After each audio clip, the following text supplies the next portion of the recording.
반갑습니다. 초전도 양자 컴퓨팅 소부장 기술 전망, 제목이 이제 거창한데요. 그 다음에 QX 사업화 기회인데, 제가 내용을 충분히 많이 준비하지는 못했어요. 뭐 시간적인 어떤 발표 시간이 한 3시간 정도 되면 좀 더 준비를 할 수 있었는데, 저는 이제 양자를 한 35년 동안 해왔는데, 주로 센서 쪽에, 그래가지고 이제 스퀴드라고 하는 초전도 양자 센서, 지구상에서 가장 민감한 자기 센서를 개발해가지고 이제 의료 진단, 주로 이제 뇌 기능, 그 다음에 심장 기능 진단 하는 쪽으로 해가 기술 이전을, 보통 우리 기술 이전 한 100만 불 정도면 이제 대형 기술 이전하고 하고, 100만 불 하기가 쉽지는 않죠. 연구소 다니면서. 그걸 한 건 하기가. 그래서 그걸 제가 이제 4건을 했어요. 2건 하기도 힘든데 4건을 해가지고 좀 편하게 살려고 했는데, 이제 정부에서 양자 컴퓨팅 사업을 맡으라고 해가지고, 맡게 된 이제 동기가 뭔가 하니, 이게, 제가 이제 물리 전공이긴 하지만은 이게 물리는 아니거든요. 물리는 아니고, 이제 물리공학이나 공학인데, 물리하는 사람들은 이걸 그냥 뭐 네이처 또는 네이처 자매지 논문 쓰기 좋은 테마로 그냥 시각을 굉장히 좁게 보기 때문에 시스템으로 나아가지를 못하는 그런 경향이 보여. 제가 볼 때는 정부에서도 그걸 우려하고, 그래가지고 시스템 쪽에 좀 경험 있는 사람 중에 그래도 이제 이걸 대학에 맡기기는 그렇고 아직은 대기업이 안 하고 있고, 그러다 보니까 출연연구원에 있는 사람 중에 조금 이제 감이 있는 그런 쪽에 사람한테 이제 맡기다 보니까 제가 이제 맡게 되었는데, 설명드릴 내용은 양자 컴퓨팅 이제 개요 원리, 그 다음에 이제 국내외 개발 현황, 그 다음에 초전도 양자 컴퓨팅 관련된 이제 기술 요소, 이제 기술 트리, 거기에 여러 가지 소위 양자 전환도 포함되어 있고 소부장이 포함되어 있는데, 그런 설명, 그 다음에 좀 더 구체적으로 하나하나 기술 그 트리 중에 속하는 내용들에 대해서 설명을 드리겠습니다. 이 방을 가득은 아니지만 이 방을 한 몇 분의 1 정도 차지하는 이런 컴퓨터가 한 1900, 한 4, 50년대입니까?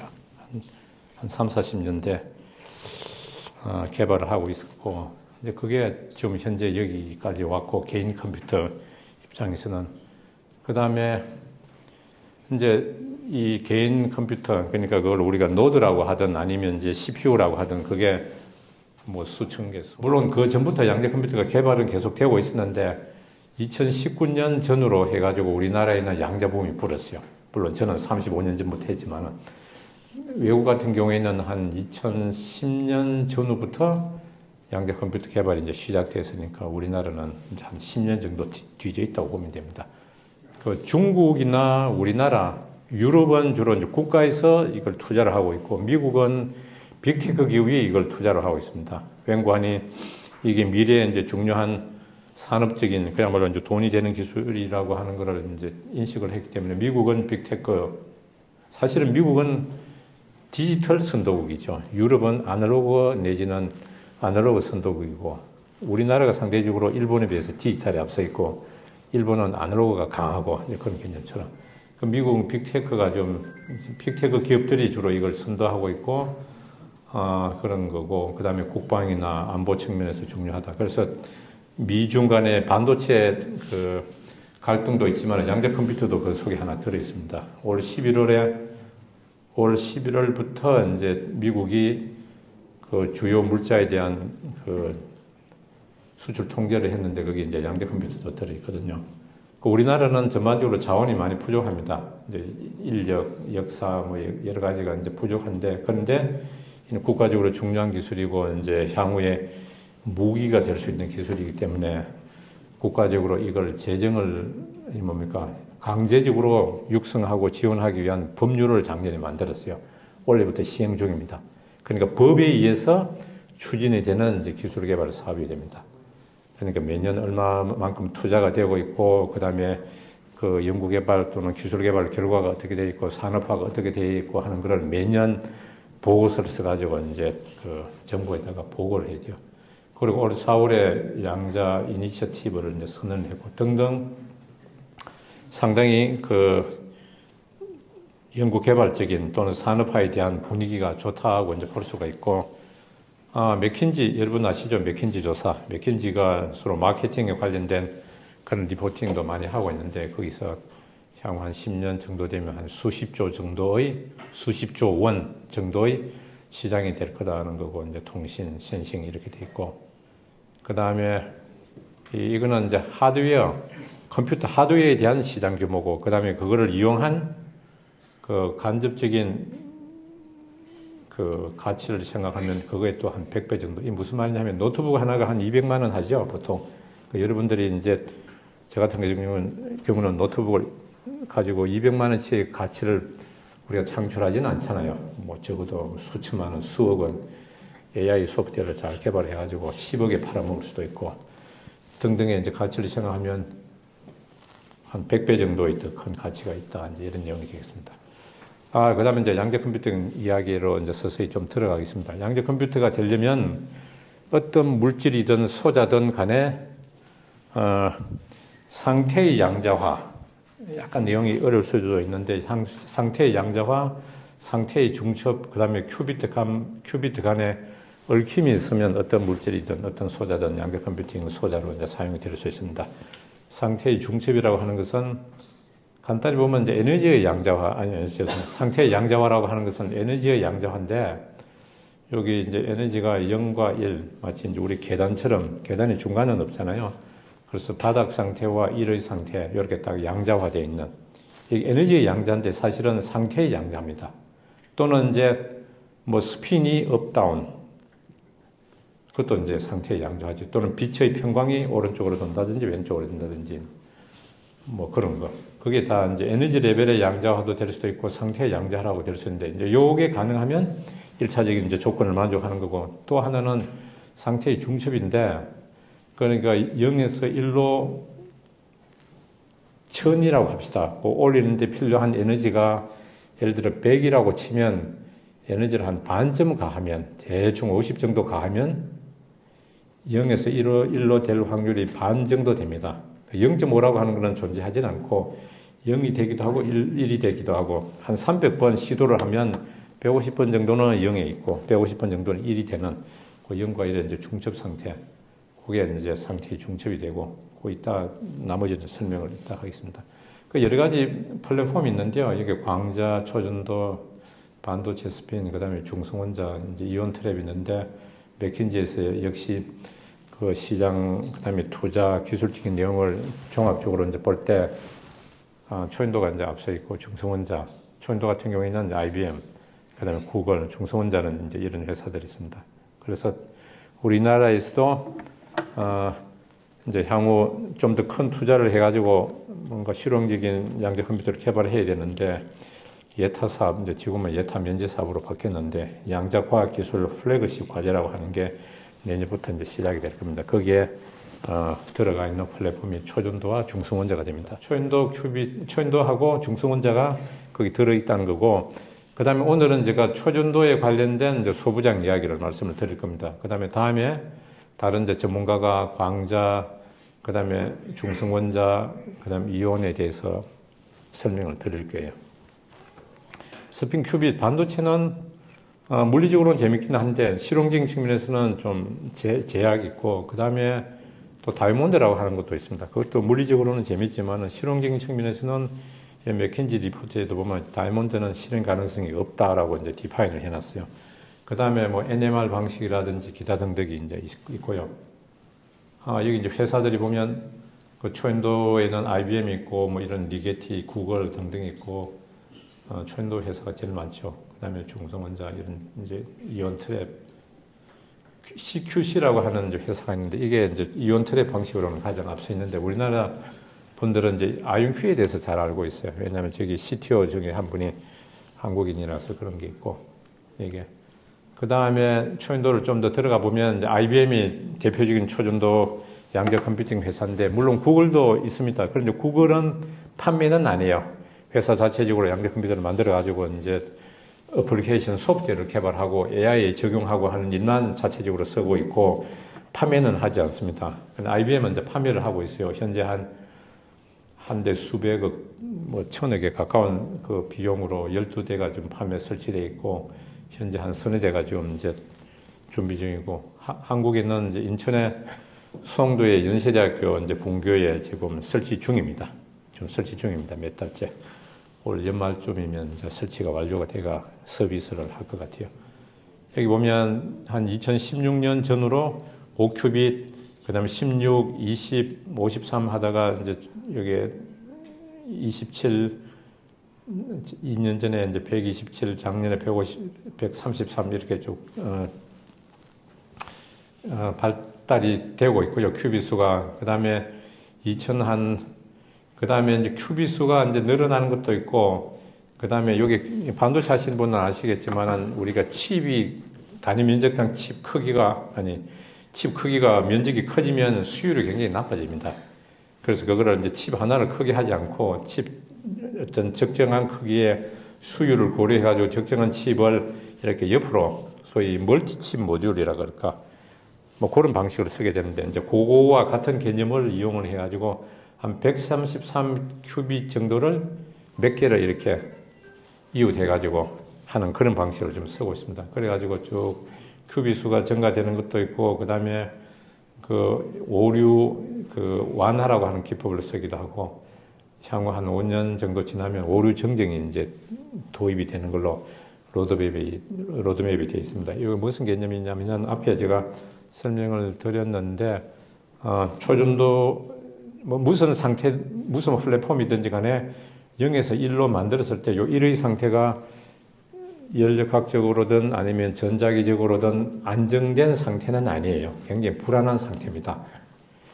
열적으로 보면 요게 한 250 이렇게 이따 설명을 드리겠는데, 굉장히 안정하지 못한 상태이기 때문에, 역으로는 불안한 상태이기 때문에 저 1이라고 하는 상태 또는 1과 0의 중첩 상태를 100% 정확하게 측정하지는 못해요.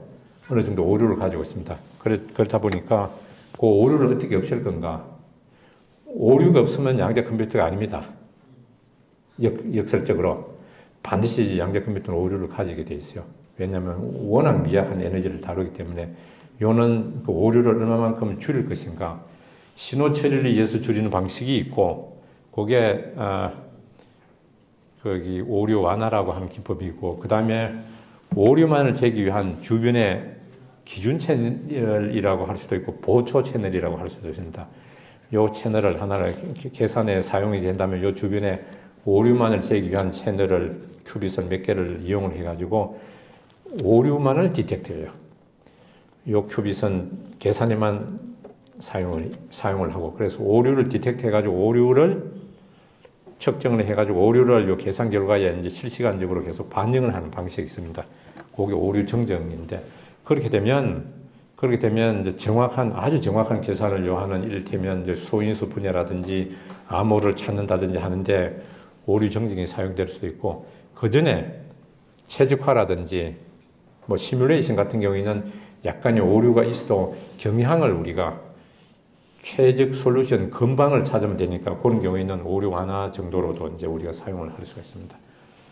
큐빗 수가 늘어난다는 거고, 그 다음에 큐빗 수의 개수 또는 정확성에 따라 가지고 사용이 될 수 있는, 풀 수 있는 문제들이 이제 달라진다는 거고, 이제 이게 본격적으로 이제 사용이 되게 되면 뭐 일기 예보를 한다든지, 또는 뭐 자동차, 뭐 서울시내 자동차 흐름, 또는 현대택배가 500대가 좀 전국에 막 이렇게 달리고 있는데, 어떻게 하면 그 동선을 최적화할 건가, 뭐 등등, 비행기 경로의 최적화 또는 비행기 설계하는 뭐 날개를 어떤 모양으로 하는 게 바람 저항을 적게 받고 에너지를 적게 쓰면서 그 비행을 할 수 있을 건가. 그 다음에 신소재를 그렇게 뭐 신약 개발, 이제 주식 투자, 그 다음 은행에 우리가 이제 어떤 외부적인 리스크가 들어왔을 때 그걸 빨리 이제 디텍트 해가지고 이제 실행을 하는 그런 문제, 그 다음에 암호를 찾는 문제, 여러 가지 분야에 있어서 어떤 간에 컴퓨팅이 필요한 분야에 있는 이게 다 사용이 될 수 있습니다. 이게 이제 하나의 컴퓨터이기 때문에 컴퓨터의 성능은 여러분들이 알고 계시다시피, 기존의 컴퓨터는 비트 수 64비트냐 아니면 64비트 코어가 하나냐 두 개냐 네 개냐 뭐 그런 거. 그 다음에 소위 연산 속도 클락 스피드가 뭐 3GHz니 뭐 5GHz니 이런 이야기가 있는데, 그 연산 속도에 관련된 내용, 그 다음에 큐비트 수, 양자 컴퓨터에는 새로운 개념이 하나 들어오는데 그거는 뭔고 하니 아까 설명드린 대로 이제 양자 상태가 완벽하게 안정되지 않았기 때문에 측정 결과에는 반드시 오류가 있습니다. 오류의 반대말이 이제 충실도인데 충실도가 얼마나 좋은가 그래야 계산 결과를 얼마나 우리가 정확하게 이제 신뢰할 수 있느냐 하는 이런 문제. 이런 QPU에 관련된 문제가 있고 그 다음에 똑같은 QPU를 칩을 사가지고 A 연구기관, B 연구기관 또는 C 대학에 줬을 때 우리가 칩을 사왔다고 하면 계산 결과가 다릅니다. 뭐에 따라 가지고 얼마나 그놈을 정확하게 측정 제어를 하는가, 캘리브레이션을 하느냐에 따라 가지고 그게 달라요. 그러니까 양자 컴퓨터는 QPU 잘 만드는 일도 필요하지만 측정 제어를 얼마나 잘하느냐, 측정 기술입니다. 한마디로. 그 다음에 알고리즘 측면에서 보면 오류가 얼마나 이제 줄어드느냐, 그 다음에 이제 시스템 소프트라든지, 그 다음에 이 노트북 컴퓨터를 하나 사가지고 얼마나 내가 필요한 활용 알고리즘을 잘 개발하느냐, 뭐 그런 걸로 이제 다 구성이 되겠죠. 초전도 컴퓨터가 이제 좋다는 이야기고요. 자, 그러면 초전도 양자 컴퓨터의 원리에 대해서 향후 한 3분 정도 좀 신경을 바짝 기울이시면 양자 컴퓨터의 원리를 이해하실 수 있습니다. 간단히 보면 초전도 양자 컴퓨터의 핵심이 되는 큐빗 칩은 그 큐빗은 간단히 보면 LC 레조네이터입니다. 인덕터와 커패시터. 그 이제 이공계부는 이제 중학교 때 생각을 하시면 되는데 잘 이해가 안 되시면 그냥 컵이라고 생각하시면 됩니다. 그냥 어떤 금속으로 되어 있는 컵이라고 생각하시면 됩니다. 그 컵에다가 에너지를 땡 하고 넣으면 컵을 때리면 요 초인도 회로에다가 RF 펄스를 땡 하고 넣으면 그 안에 RF 펄스가 거기 갇히게 돼요. 땡 하고 여기 울고 있습니다. 우는 상태가 1입니다. 울림이 없는 상태가 0이고 쉽죠? 기존의 트랜지스터는 5V를 걸든지 아니면 전류를 흘리면 1, 전류를 안 흘리면 0. 그건 알고 계시죠? 그런데 이제 요 초인도 큐빗은 요 금속으로 된 컵에다가 젓가락으로 때리면 땡 하고 울리는 상태, RF 플러스를 가한 상태가 1, 디케이가 되면 0, RF를 반점 가하면 0도 아니고 1도 아니고 또는 0과 1이 동시에 있는 중초의 상태가 됩니다. 요 0과 1에 해당되는 에너지가 한 250mK 정도가 돼요. 250mK 정도의 열이 외부에서 또는 전자파가 들어가면 이놈이 저절로 왔다 갔다 해버려요. 근데 저절로 왔다 갔다 하지 못하도록 칩을 냉각을 해야 됩니다. 한 10mK 정도. 그러면 요놈이 이의 상태에서 가만히 있는 게 이의 상태에 약간 이렇게 떨림이 있어요. 약간 떨림이 있는데 그래도 무시될 정도입니다. 0에서 1로 바꾸어 놓으면 요게 이의 상태에 가가지고 약간의 흔들림이 있지만 그런 대로 안정된 상태를 유지를 할 수 있습니다. 그래서 10mK 정도의 이제 냉각 장치가 필요하다는 거고, 이 냉각 장치를 만들기 위해서 이게 상온에서 그 다음에 40켈빈,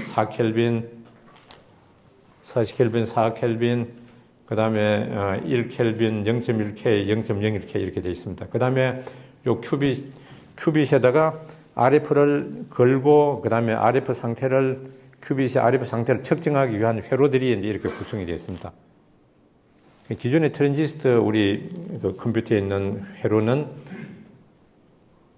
비트 1에다가 5V를 걸든지, 비트 2에다가 0V를 걸든지, 그런 조작인데, 여기서는 큐빗 1에다가 펄스를 걸든지, 큐빗 2에다가 펄스를 반의 인텐시티로 걸든지, 큐빗 3을 뭐 제로를 시키든지, 그런 조작이라고 보시면 됩니다. 그러니까 요게 고주파 펄스고, 여기는 우리가 회로를 짜가지고 요 펄스를 몇 분에 어떻게 주라, 뭐 그런 내용입니다. 그 다음에 측정을 하고, 요게 이제 큐빗을 읽고 기록하고 하는 그런 이제 내용이 됩니다.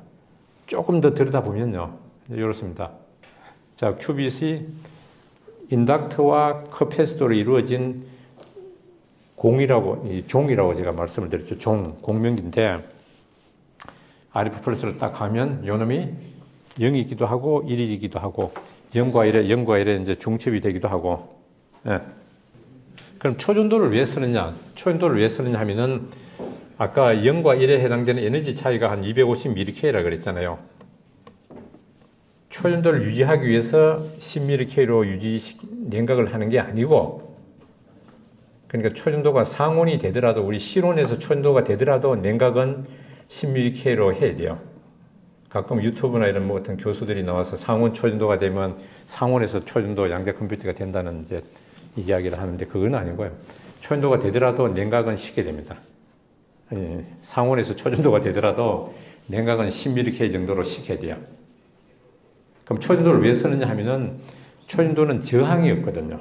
저항이 없으니까 이 금속으로 된 컵에다가 젓가락으로 때리면 땡 하고 울림이 오래 갑니다. 마치 우리 유리컵을 크리스탈로 만들면 손가락으로 때리면 땡 하는 게 굉장히 오래 가잖아요. 한 30초 정도는 가요. 굉장히 고급 크리스탈 유리컵을 때리면 30초 정도 가는데, 일반 우리 이런 뭐 좀 값싼 유리컵은 때리면 한 5초 정도 가요. 우리 저기 이 컵 있잖아요. 그 커피 잔, 그거는 때리면 한 1초 정도 갑니다. 그러니까 초연도가 되면 저항이 없기 때문에 에너지를 가하면, 외부에서 RF 플러스를 가하면 그게 오래 갑니다.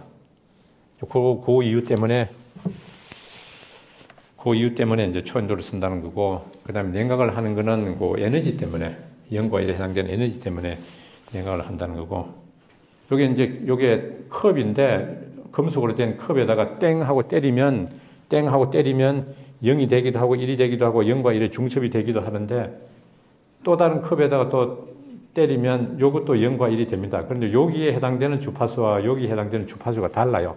그러니까 요 주파수를 여기다 때리면 여기 아무 변화가 없어요. 또 요 주파수를 여기 때리면 여기 아무 변화가 없는데, 그런데 여기다가 우리가 젓가락을 살짝 걸쳐놔요. 전자기적인 간섭을 유도시키면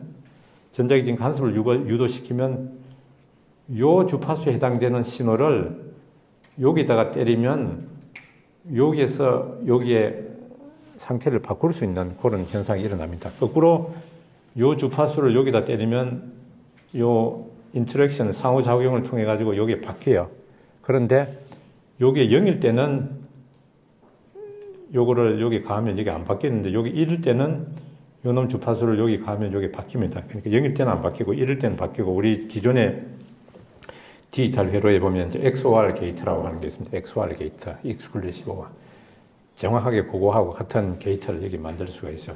그 위에 게이트들도 많이 있는데, 이를테면 이제 그런 게 가능한데, 그래서 얽힘이라고 하는 것은 두 개의 큐빗 사이에 상호작용을 이용을 해가지고 이웃한 큐빗을 나를 통해가 바꿀 수가 있어요.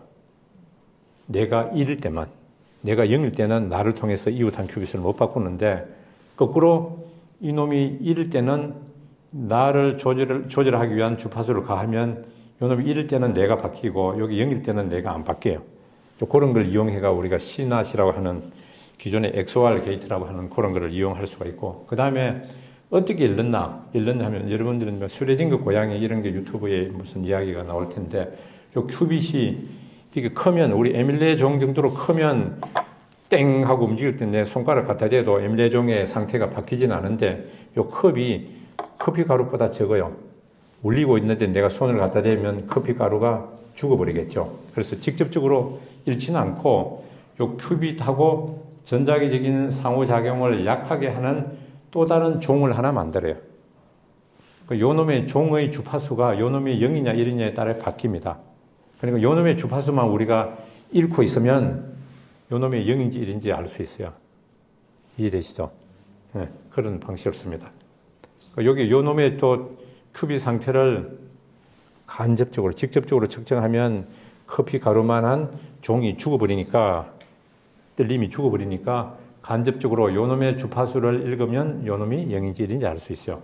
이런 큐빗이 여러 개 있습니다. 5개, 10개 있으면 하나하나 읽기가 이제 시간이 걸리니까 요 놈의 주파수, 옆에 주파수를 한꺼번에 믹싱해가 그냥 때려버리면 한 10개의 큐빗이 이게 공명기가 있으면 나중에 측정된 그 신호를 가지고 다시 주파수 분석을 하게 되면 요놈이 0인지 1인지 또는 0과 1이 혼재해 있는지 중첩인지 요놈이 1인지 또 세 번째 그러니까 0인지 등등을 우리가 알 수가 있습니다. 이렇게 해서 측정을 합니다.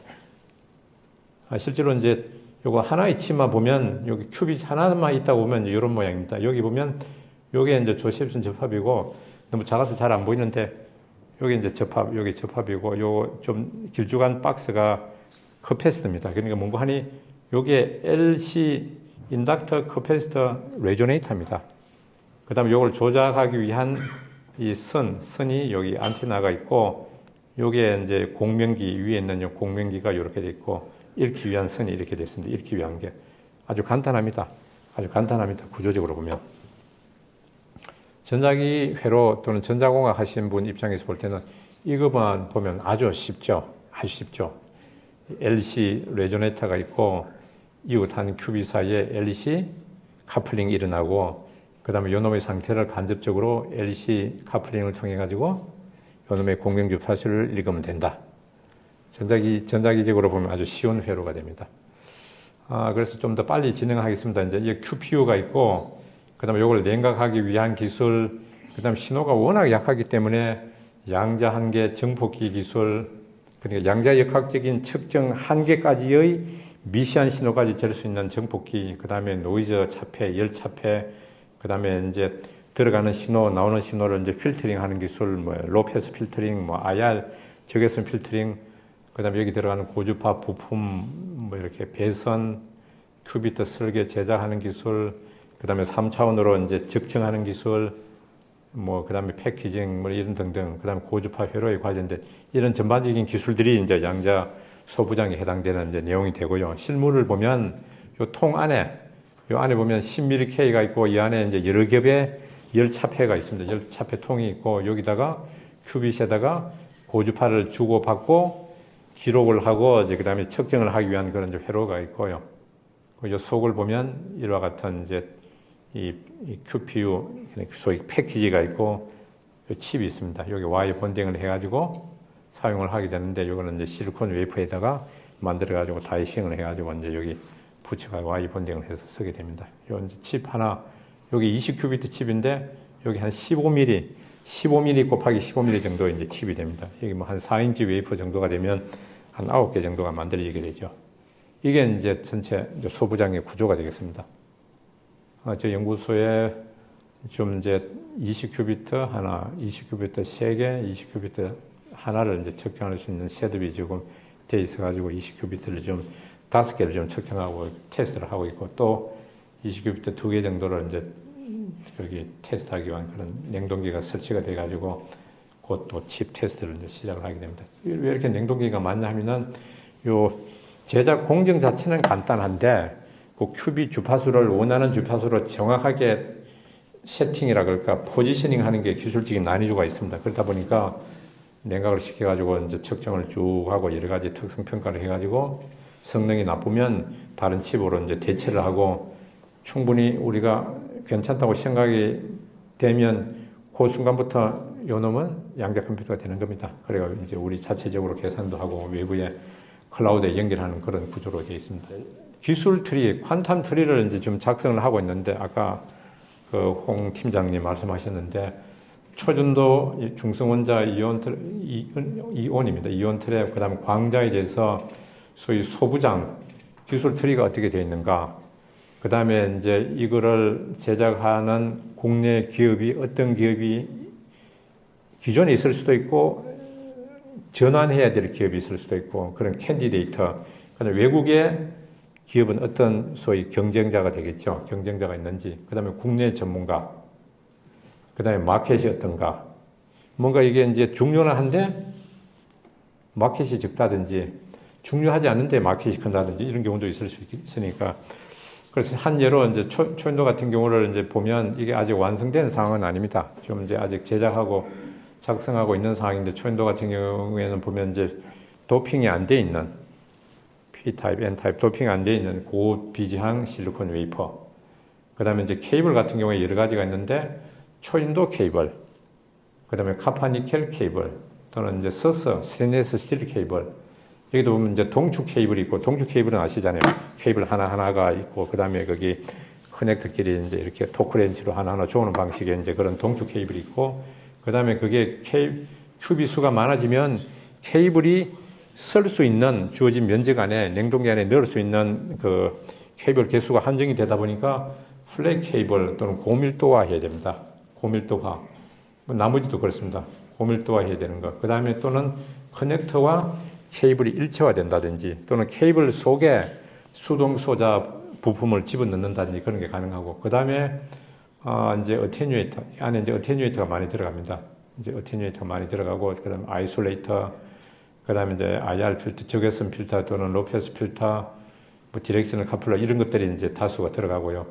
그 다음에 실온의 햄터 반도체 정폭기, 그 다음에 이제 저온 장치 안에 보통 4켈빈에서 또 이렇게 저자범 정폭기가 이제 들어가게 됩니다.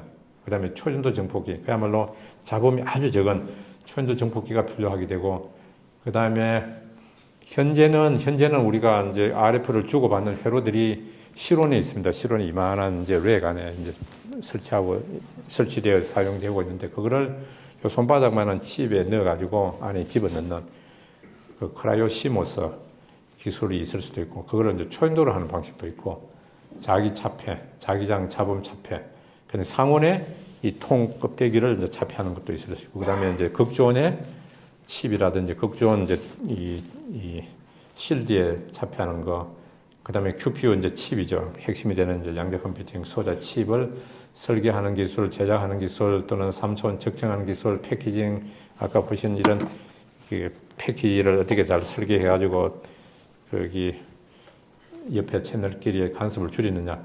이제 이런 것들이 하나하나가 다 이제 소부장이 되고요. 그 다음 페이지 보면 4K 냉동기, 4K까지 내릴 수 있는 냉동기, 그 다음에 이제 한 100mK 정도 냉각을 시켜가지고 칩을 빨리 이제 테스트하기 위한 연속적으로 10mK는 그야말로 칩을 이제 거의 장기적으로 테스트하기 위한, 제대로 테스트하기 위한. 보통 이제 알루미늄을 저희들이 이제 쓰는데 알루미늄의 임계 온도가 한 뭐 1K 또는 1.1K 정도 되는데, 그거에 한 반 정도가 되는 한 0.5K, 0.6K 정도 미만이 되면 거의 파라메터가 이제 안정화하게 되기 때문에 한 요 정도 온도 한 100mK 내지 한 300mK 정도 연속 냉각이 되면 칩을 빨리 계속 테스트할 수 있는 그런 게 가능합니다. 어느 정도 이제 프리 스크리닝 하고 나서 그거를 이제 10mK 넣어가지고 이제 냉각을 하게 되면 전반적인 이제 시간을 우리가 세이브할 수 있어요. 이런 경우에는 보통 이제 외국에 나와 있는 이제 그 장치 같은 상품 같은 경우에는 보면 한 300mK까지 내리는데 한 3시간 정도 소요가 되는데 10mK 같은 경우에는 내리는데 한 이틀 걸려요. 장기적으로는 이제 10mK에서 냉각을 해야 되지만은 그런 측면. 요 4K 같은 경우에는 1시간 정도면 도달할 수가 있습니다. 어떤 간에 요게 이제 좀 개발이 돼야 되고, 그럼 레이저 언질링은 뭔가 하니 이제 우리가 접합을 만들었는데 큐빗을 만들었는데 이제 원하는 값이 안 나오면 뭔가 약간의 그 히팅을 가해가지고 원하는 대로 이제 바꿔야 되는, 이따 설명을 드리겠습니다. 그 다음에 QPU 평가 기술, 칩 평가 기술, 뭐 이런, 여기 약간 오버랩 되는 내용도 있는데, 그 다음에 이제 반도체 양자 전환 개념인데, 이제 정착기, 전자빔 정착기, 뭐, 그 다음에 스몰 이베포레이터, 스파터, 그 ALD, 원자 정착기, CVD, 뭐 이런 것 쭉 있습니다. 에칭 장비. 그 다음에 이제 칩과 칩 사이에 이제 본딩을 해야 되는 그런 이제 그 플리칩 본드라든지, 그 다음에 양자 제어, 그러니까 RF 회로 장치가 되는데요. 이제 보조파 펄스를 만들어가지고 이제 집어넣고 이제 펄스를 다시 측정해서 디물티플렉싱 해가지고 이제 주파수 분석을 하고 하는 이런 장비들, 그 다음에 이제 그 스탠딩 웨이브 만드는 걸, 그 다음에 아비트러리 임의 파형 발생기 등등의 이제 고주파 회로 장치가 들어가게 됩니다.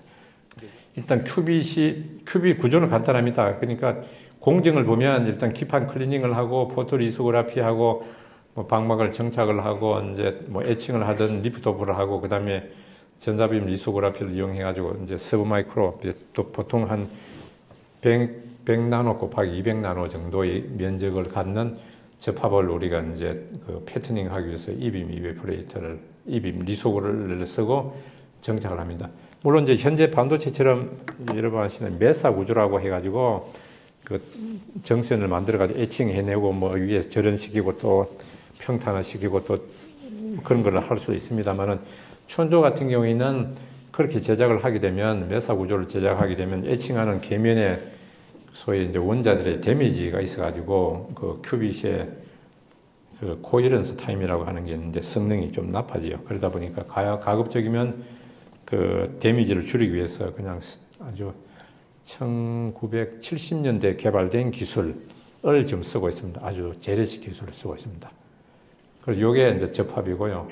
요 크로스가 해당되는 부분, 요 가운데 작아서 잘 안 보이는데 조그만 게, 요거는 반드시 알루미늄을 정착을 하고, 그 위에 이제 알루미늄을 자연 산화를 시키고, 그 다음에 알루미늄을 정착하고, 나머지는 이런 이제 큰 사각형 또는 이런 거 안에 들어오는 라인들은 주로 이제 포토리소그라피와 이제 스파트링 또는 이베프레이션 해가 쓰게 됩니다.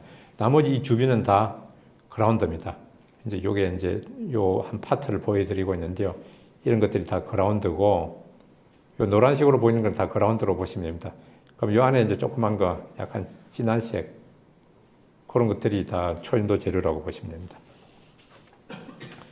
여기 이제 조심 접합이고, 요런 이제 파란색이 다 초인도체로 되어 있고, 요는 그라운드, 요건 이제 커패시터, 요 주변하고 얽힘을 만드는 라인, 요거는 이제 기록하는 라인, 일련 라인, 이렇게 되어 있습니다. 그러니까 이제 미수한 전자빔을 요 사각형 조그만 게 여기 접합인데, 접합을 만드는 방법은 한번 정착을 하고, 알루미늄 정착을 하고 이제 산화를 시킵니다. 그리고 그 위에 요만큼 한 100나노미터 정도 오버랩을 시켜요. 그럼 요 부분이 이제 접합이 됩니다. 서브마이크로 접합이 되는. 그걸 만드는 방법이, 이게 이제 그 포토레지스트를 소위 오버행을 가지게끔 이렇게 공중에 이제 교각처럼 뜨게 해가지고, 이렇게 하면 정착을 하고, 빨간색으로 절연을 시키고 또 이쪽으로 정착하게 되면 이 부분이 접합이 됩니다. 이건 아주 오래전 1977년도에 그 누가 개발한 테크닉을 아직까지 쓰고 있습니다. 그 다음에 그 우리 아파트처럼 단독주택으로는 이 많은 밀도를 높이기가 어려우니까 이제 2층 구조, 3층 구조, 4층 구조로 만들어야 되는데, 요 웨이퍼 1에 어떤 패턴을 만들고 웨이퍼 2에 어떤 패턴을 만들어 가지고 요 표면에다가 이런 인디움 이제 뒤둥이면서 인디움 이제 범프를 만들어 가지고 웨이퍼 두 개를 서로 이제 맞닿게 해 가지고 열을 가하면서 누르면 요 이제 인디움이 살짝 녹으면서 요게 이제 결합이 됩니다. 위에 인디움, 밑에 인디움이 이렇게 결합이 됩니다. 인디움은 그 초인도가 되는 온도가 수 켈빈이기 때문에 저기 됩니다. 그 완전한 저항이 없는 그런 이제 결합이 되죠. 뭐 이렇게 하는 게 이제 2차원 구조인데, 뭐 좀 더 실질적으로 보면 요 패턴을 해가지고 요 표면에다가 인디움을 이제 만드는 인디움 기둥을 한 30 마이크로, 40 마이크로 정도 정착을 해가지고, 그 다음에 두 개를 맞닿게 해가지고 이제 열을 한 100도에서 한 150도씩 가하면 이게 이제 녹으면서, 살짝 녹으면서 이게 서로 붙게 됩니다. 여기 필요한 장비가 이제 티타늄 나이트라이드는 요 표면 위에, 표면에서 이제 인디움이 그 기판에 바로 하게 되면 침투를 하기 때문에 소위 이제 디퓨전 스토프로 티타늄 나이트라이드를 하고, 그 다음에 인디움을 이베포레이션 하고 이제 본딩을 하는 뭐 이런 장비들이 이제 필요하게 되고요. 그 다음에 이제 3층 또는 4층 구조인데, 이건 IBM이 이제 최근에 적용한 기술인데, 논리적으로는 같습니다. 서로 이제 마주보게 하는 건데, 요거는 좀 다른 게, 양면 폴리싱 된 그런 이제 웨이프에다가 요 청청에 이런 패턴들을 만들어가지고, 요 뒤에 보시는, 근데 이제 웨이프로 구멍을 뚫습니다. 소위 이제 비아를 만들게 되는데, 스루 실리콘 비아를 만들게 되는데, 비아를 만들려면 이제 딥 RI가 되어 있죠. 그 PR도 충분히 또 그렇게 이제 RI의 데미지를 덜 받는 레지스를 써가지고 딥 RI를 하고, 요 안을 거기 ALD 아토믹 레이어 디포지션이나 아니면 이제 롱스루라고 이제 이게 굉장히 콜리메이션이 잘 되어 있는 그런 스파트를 써가지고 이 안을 이제 초인도체로 이게 뭡니까 이거 웨팅을 시킵니다. 소위 이제 전극을 만드는 거죠. 그래가지고 앞뒤 날리고 이렇게 하면 이게 저기 됩니다. 그러니까 여기에 어떤 패턴이 있고, 요 밑에 층의 패턴을 만들 수도 있고, 아니면 또 다른 웨이프에도 패턴을 만들어가지고 서로 결합을 하는 거죠. 뭐, 요거는 이제 그림이 여기 있으니까, 요거와 비슷한 내용을 가지고 위에 또 하나 만들게 되고 그것도 이런 비하가 있고 하면 이 매층 구조를 만들 수 있습니다. 앞에처럼 있던 매층 구조를 이렇게 만들 수가 있습니다. 이 라인들 보이시죠? 여기 라인들. 여기 비하 라인이라고 보시면 됩니다. 아래층, 위층. 실제로 이제 현재 반도체 공정에서는 이런 게 뭐 20몇 층씩 지금 사용하고 있는 공정입니다. 반도체에서는 이제 표준 공정인데 촌도에도 이런 공정을 이제 적용을 해야 됩니다. 이걸 하려면 이제 RI, ALD, 그 다음에 스퍼터 등이 이제 필요하게 되고요. 그 다음에 아까 이제 접합을 만들면 여기 이제 접합인데 접합이 예를 들어 뭐 100큐빗이면 100개의 큐빗이 접합이 우리가 원하는 주파수를 이렇게 일정하게 있어야 되는데 약간 붙어 있는 경우다 이렇게 뒤집어 꼬여 있는 경우도 있으니까 요 놈을 정렬을 시켜야 됩니다. 일정하게. 정렬을 시키기 위해서 정렬시키는 방법은 만들고 나서 측정해 보니까 이게 틀려 있다는 걸 알 수가 있어요. 보면 제작 중에는 그걸 정확하게 컨트롤하기가 어려워요. 그래서 만들고 나서 포스트 프로세싱을 해야 되는데 그러려면 요 놈의 이제 저항을 일단 한번 재고 나서 저항이 얼마 정도 바뀌면 되겠는가 그걸 계산을 해가지고 히팅을 펄스로 요게 이제 실물이 되는데 레이저로 한 수십 밀리와트 되는 이런 CW 레이저를 가지고 셔틀을 이용해 가지고 이제 한 펄스를 몇 개 정도를 때리면 저항이 짝짝짝짝 바뀌어 올라가거든요. 뭐 그런 방법을 이용하게 됩니다. 요 히팅을 가면 여기 저항이 바뀌게 되는데 이런 장치가 이제 필요한데 요 소위 기존의 프로브 스테이션은 많이 나와 있는데 레이저를 이용하는 거는 지금 나와 있지 않아요. 아직 세계적으로 없습니다. 그런데 이게 레이저 위에 붙이고 하는 게 쉬운 기술입니다. 사실은 대학원에 옵틱산 사람이면 충분히 할 수 있는 그런 쉬운 기술이고요. 그 다음에 본더, 이건 상용의 본더긴 한데 이제 본더가 필요하고요. 좀 빨리 넘어가겠습니다. 그 다음에 스포터, 뭐 특별한 스포터가 아니에요. 우리 뭐 기존에 나와 있는 그런 스포터인데 진공도가 뭐 한 미들 마이너스 6성 파스칼 정도 되는 또는 이보다 더 좋은 그런 이제 스포터가 있으면 되고, 그 다음에 이제 정착 장비, 뭐 일반 정착 장비가 필요하고, 그 다음에 이제 시중에 나와 있지 않는 새로운 장비가 요겁니다. 요거 뭔가 하는 이제 아까 요 투앵글 이베프레이션인데 요렇게 한번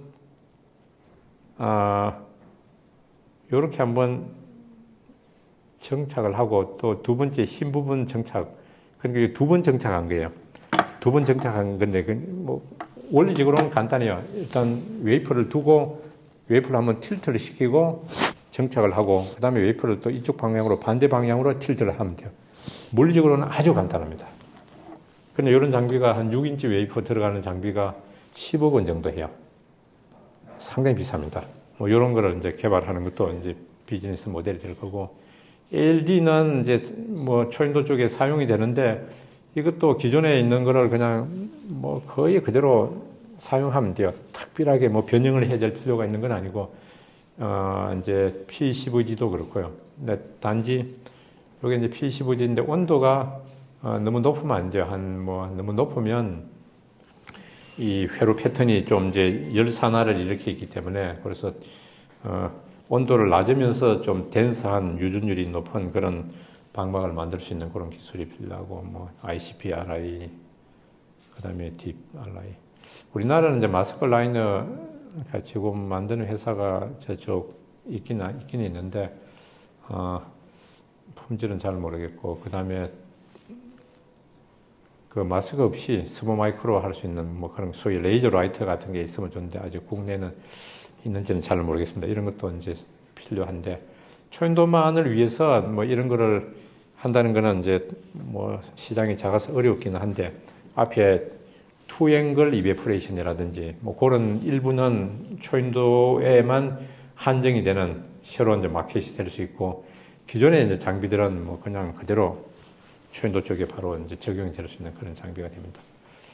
그 다음에, 이 냉동기 안에 보면요, 이런 RF 라인들이 이제 이렇게 들어있는데, 뭐 냉동기가 한 세트가 필요하고, 그 다음에 들어가는 케이블들, 뭐 이런 게 정폭기, 필터 등등이 이렇게 1000큐비트를 우리가 구성한다고 치면 대충 이 정도의 수량이 들어가는데, 돈으로 따지면 1000큐비트 한 세트 만드는데 약 200억 원이 듭니다. 재료비가. 1000큐비트 냉동기는 얼마냐? 수천억 원이 1조가 될 수도 있어요. 그래서 냉동기는 뭐 한 예를 들어 75만 불, 한 8, 9억. 그다음에 헬륨 이렇게 보면 이 케이블이 가장 돈을 많이 차지하고 있습니다. 그다음에 회로 장치, 정폭기 뭐 이런 것들. 그래서 이 하나하나가 뭐 예를 들어 필터 하나만 잘해도 꽤 지금 많이 팔리고 있습니다. 그러니까 양자 컴퓨터를 가지고 좀 돈 버는 회사는 아직 있지는 않아요. 그렇지만 이런 소부장을 해가지고는 꽤 많은 회사들이 좀 돈을 벌고 있습니다. 물론 이제 반도체 아까 공정 중에 이제 정착 장비라고 있는데 그 투앵글 이베퍼레이션 같은 경우도 보면 한 대 한 10억 정도 되는데 좀 캐나다 회사 뭐 그다음에 프랑스 회사 등등이 있는데 좀 그게 물량이 밀려가지고 주문하면 한 1년 정도 돼야 좀 나오고 있고 그다음에 이런 이제 냉동기도 보면 좀 주문이 꽤 밀려 있어요. 뭐 핀란드 회사인데 이거 보면 2명이 시작했는데 지금 600명이 핀란드 국가기술 1호입니다. 거의 1년에 100만, 1000만, 억 수천억 원의 지금 이익을 내고 있고 이런 냉동기가 우리가 필요합니다. 냉각 능력은 예를 들어 100ml에서 한 1mW 우리가 냉각시키는 한 10 내지 20ml에서는 한 30μW 좀 국내에 이제 이런 거를 좀 개발하려고 지금 시도하려고 하는 기업이 있기 때문에 아마 몇 년 있으면 가능할 것 같아요. 또 이런 회사도 있고 앞에 회사는 이런 동축 케이블을 쓰고 있고 최근에 이제 플랫 케이블화 하는데 이 미국 회사는 이 안에 들어가는 케이블들을 전부 플렉시블화 하고 있습니다. 이런 케이블 하나가 뭐 간단해 보이도 몇억 원을 해요. 굉장히 부가가치가 높은 그런 비즈니스입니다. 이 안에 들어가는 이제 고주파 부품들 아까 설명을 한번 드렸는데 뭐 이런 여러 가지 이제 컴포넌트가 있는데 이걸 다 설명드리기는 시간이 모자라니까 이제 햄터 로노이즈 이제 햄터 같은 경우에 보면 이런 성능을 가지고 있는데 이게 뭐 한 몇백만 원 정도인데 이제 저런 게 이제 보통 50개, 100배가 필요하거든요. 그거가 저값만 해도 수억 원이 들 수 있습니다. 그 다음에 이제 아이솔레이터라든지 뭐 이런 이제 대충 스펙이 있는데 이런 쪽으로도 이제 가능하고 여기 하나하나를 큐비 수가 많지 않으면 하나하나씩 이렇게 설치해도 되는데 큐비 수가 많아지면 이걸 모듈화 해야 돼요.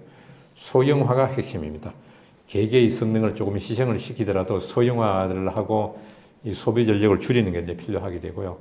그 다음에 요 투파라고 초연도 정폭기가 되는데 요 조그만 정폭기가 여기 우리 한 요만한 사이즈인데 하나가 3천만 원 해요.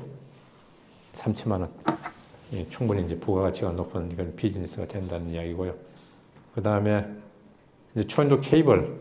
지금 현재 초연도 케이블을 만드는 회사가 뭐 일본, 그 다음에 이제 영국, 뭐 손가락 셀 정도로 한 서너 개 정도인데 조그만 케이블 하나가 한 50cm 정도 되는 게 500만 원 합니다. 근데 재료비는 그렇게 비싸지는 않아요. 노후하고 좀 있습니다. 뭐 이런 거, 여기 뭐 열 전달이 좋아야 된다 뭐 이런 이야기도 있겠는데 이는 생략하고 그 다음에 이런 개별 케이블이 이게 토크렌치로 조우는 케이블을 최근에 그냥 커넥터 방식으로 똑똑똑 끼우는 방식으로 해가지고 소위 모듈화하는 게 지금 이제 또 되고 있고 또 일부는 IBM 같은 경우에는 플랫 케이블화하는 방식. 조그만 케이블 하나가 몇 억을 합니다. 요 케이블, 요 한 3개가 정도 되는데 이게 이런 걸 대체를 해요. 요걸로 할 때 이제 중요한 거는 여기 인서션 로스라고 이제 이게 그 신호 감시가 적어야 되고 그 다음에 이웃한 요 라인들 사이에 이웃한 라인 사이에 이제 간섭이 적어야 되겠죠. 그래서 이제 고밀도화 케이블뿐만 아니고 이제 여기 커넥터 그 다음에 어떤 부품들 이런 걸 일치한다든지 그런 것들이 이제 초인도 케이블, 금속 케이블 다 해당이 되고 그 다음에 저 위에 상온에 있는 파트에 여기 이제 상온 파트인데 이를테면 여기에 이제 진공 실링이 굉장히 신뢰성 있게 돼야 되는 이런 내용이 됩니다. 일례로 이제 네덜란드 델프트 지역에 네덜란드 사람들이 돈을 잘 벌여. 대학교 때부터 돈 버는 걸 굉장히 가르칩니다. 그러니까 대학생들이 졸업을 해가 만든 회사가 이 회사예요. 우리나라는 이공계 교육을 형이 상학적으로 가르치는데 여기서는 형이 화학적으로 돈 버는 쪽으로 가르칩니다. 그러니까 네덜란드가 그런 걸 잘해요. 그러니까 대학생들이 나와가지고 창업을 했어요, 보면. 꽤 유명한 이제 회사인데, 여기, 케이블을 소위 이제, 거기 샌드위치로 해가지고 쭉 동축 케이블을 이제 대체하는 그런 구조로 되어 있고, 또 이런 부분에는 요 수동 소자를 요 케이블 속에 이제 심어 넣는. 그러니까 이런 케이블, 여기서 요만한 거, 이게 8채널짜리가 올 여름에 이제 6월에 서울에 매년 열리는 퀀텀 코리아라고 하는 행사에 요 8채널짜리 케이블을 물어보니까 한 2천만 원 정도 한다 그래요. 굉장히 부가가치가 높은 산업입니다. 이게 그런 어려운 기술이 아니에요. 기존에 우리 이제 폴리미터 또는 캡톤으로 이제 구리를 가지고 하는 그런 기술이 있으면 요 재료를 초전도를 한다든지 또는 이제 은으로 해도 돼요. 은 같은 걸 해가지고 이제 대체할 수 있는, 뭐 관심만 있으면 할 수 있는 그런 이제 비즈니스가 되겠습니다. 그 다음에 중요한 내용 중에 하나가 이제 고주파 회로. 요게 한 300큐비트급에 해당되는 요 고주파 회로가 되는데, 이게 한 얼마냐? 한 몇십억 합니다. 대충 몇십억 하는데, 이것도 굉장히 그 부가가치가 높아요.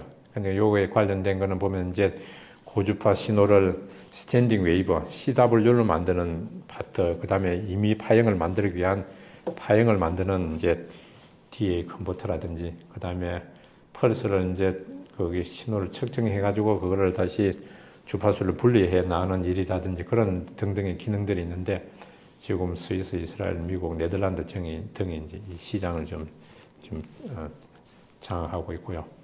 그 다음에 현재 이런 실온에 있는 회로, 이게 100큐비급인데 1000큐비급이면 회로 장치가 한 이만큼 차지하게 돼요. 전력 소모도 그렇고, 이제 돈도 그렇고, 부피, 전기, 뭐 이런 것들이 있으니까 요거를, 이제 물론 이제 복잡하기도 복잡하죠. 이런 거를 이제 줄이는 거를 또 하는 시도들이 있습니다. 그 중에 하나가 이런 큰 장치를 손바닥만한 회로로 만들어가 이게 안에 집어넣는 뭐 그런 거를 좀 하는 시도가 있는데, 그 중에 하나가 그 기존에 이제 반도체 기술, CMOS 기술을 이용해가지고 그 칩을 이렇게 이제 만들어가지고 안에서 넣는 뭐 그런 걸 지금 이제 개발하는 팀이 여러 군데 있어요. 국내도 하나 있고, 국내도 포항공대도 있고, 다른 뭐 저기 서강대학교, 여기 이제 한밭대학교 등이 있는데, 이게 꽤 잘 되면 꽤 돈을 많이 벌 수 있는 그런 비즈니스가 됩니다. 그 다음에 이제 초전도 회로를 써가지고, 지금 이 기술은 이제 국내에 상당히 이제 없는데, 초전도 회로를 쓰게 되면, 이제 반도체 회로를 쓰게 되면, 한 큐빗당 한 10mW 정도 열이 꽤 소모가 됩니다. 근데 초전도를 쓰면, 한 채널당, 한 큐빗당 한 100마이크로니까, 반도체 소자의 한 100분의 1 정도 들죠. 그리고 이제 큐빗에 더 가까이 할 수 있고, 뭐, 요런 거를 이제 개발하는 그런 연구도 좀 외국에서는 하고 있는데, 우리나라는 좀 하고 있지는 않은데, 삼성 미래투자에서 미국의 모 회사에 들어가 꽤 투자를 하고 있는 그런 상황입니다. 그 다음에 소부장 관련해가지고, 기술적인 거는 이제 앞에 설명을 드렸고, 양자 컴퓨팅 시스템을 가지고 IBM이나 뭐, 그 다음에 뭐 인텔이나 등등이 돈을 벌고 있지는 않아요. 물론 돈을 버는데 투자 대비 아직은 회수는 하고 있지는 못하는 상황인데 몇 년 더 걸릴 상황이긴 한데, 구글은 소프트웨어를 만들어가지고 특허를 선점해가 돈을 벌겠다는 전략이고, IBM도 이제 하드웨어 파는 것도 있지만 이제 소프트웨어, 이제 컴퓨터 하드웨어는 아직은 돈을 벌려면 좀 몇 년 걸리는데, 그렇지만 하드웨어는 해야 돼요. 소프트웨어를 개발하기 위해서도 필요하고, 그 다음에 국내 이제 소부장의 테스트 베드를 위해서도 이제 필요하게 됩니다. 그 다음에 나중에 이제 다양한 소프트웨어 개발도 꽤 돈이 되고, 그 다음에 이제 클라우드 서비스, 이런 이제 비즈니스 저는 에코시스템이 있다는 말씀이고, 반도체 통신, 광학, 뭐 나노, 그 다음에 정밀기계, 이런 후방 산업이 기존에 이제 기존 기술이죠. 기존 기술을 가지고 양자 쪽에 이제 우리가 적용할 수 있다. 그런 내용이 이제 양자는 이제 이런 쪽에 또 전방 산업이 있다는 그런 내용이고요. 이게 이제 각종 이제 사용자들 현재 보면 뭐 에어버스도 그게 독일의 그 항공기 만드는 회사, 그 다음에 금융 뭐 이런 쪽에 이제 투자 회사에서도 좀 양자 컴퓨터를 좀 쓰고 있고요. 그 다음에 이제 QPU 만드는 회사, 그 다음에 각종 소부장 업체. 그 이제 양자 컴퓨터 관련된 내용들이 다 지금 무역 통제 부품들입니다.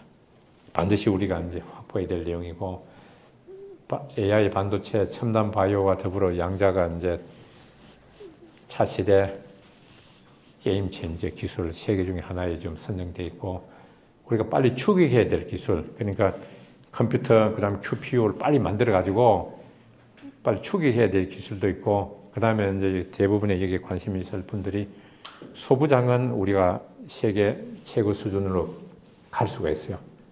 뭐 진공정착 장비가 될 수도 있고, 또는 뭐 케이블이 될 수도 있고, 또는 뭐 어떤 수동소자 부품이 될 수도 있고, 그게 가능하다는 말씀이고, 그 다음에 이제 활용 쪽은 아직은 태동기입니다. 태동기이기 때문에 가능성이 많다는 내용이고, 그래서 양자 컴퓨터는 컴퓨터대로 이제 비즈니스가 가능하고, 소부장은 소부장대로, 그 다음에 소프트웨어는 소프트웨어대로 이제 그게 비즈니스가 가능한데, 국내에서 양자 컴퓨터가 이미 있기 때문에 규모는 적지만은 우리가 소부장이 어느 정도 부품이 나오면, 예를 들어 크리스에 있는 양자 컴퓨터가 국내 소부장의 테스트베드 역할을 할 수가 있습니다. 그 다음에 이제 이 양자 컴퓨터를 이용해가지고 여러분들이 이제 소프트웨어를 개발하는 쪽에 활용을 할 수 있다는 거고, 그런 측면에서 이제 이쪽 이번에 딥스케일 사업이 도와줄 수 있는 거고, 이미 여러분들이 기술을 가지고 있다면 이제 네 가지 기술과 시장의 콤비네이션이 있는데, 이거는 레드 오션이고, 이거는 하이 리스크 하이 리턴입니다.